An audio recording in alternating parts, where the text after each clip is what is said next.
Well, Blackstone and the Embassy Group have closed their first acquisition as partners, but the addition of this fourth project to their portfolio has helped the partnership edge out DLF as the country's largest commercial developer in terms of square feet. Vinita Atre takes a closer look. 1,951 crore rupees. That's what it has taken Embassy Office Parks, the 50-50 joint venture between private equity giant Blackstone and Bangalore-based developer Embassy Group, to outpace competition. The purchase of a 106-acre land parcel which houses Embassy Tech Village in Bangalore is the JV's first to date and makes the fourth business park with the two of them owned together. The Embassy Group has taken a 650 crore rupees loan from Stan Chart to fund this deal.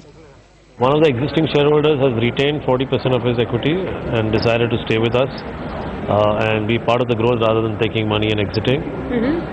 So in the end, we would finally at some point control 60% of the park. In terms of Blackstone, they've brought in close to about 540 crores. Rest has been put by us. The acquisition takes the company's total commercial real estate holding to over 20 million square feet spread across Bangalore and Pune and pushes DLF to the second place in terms of commercial real estate under development in the country. But the JV says that it is just getting started. It plans to build another 16 million square feet over the next 5 years, including the 8 million square feet in this newly acquired office space.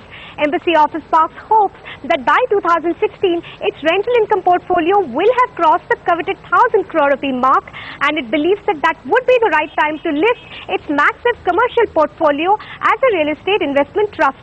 But experts say that it's only anybody's guess whether India would have passed the legislation that would make REITs a possibility by then. Otherwise, this JV will have to consider a foreign listing. In Bangalore, Vinita Atre.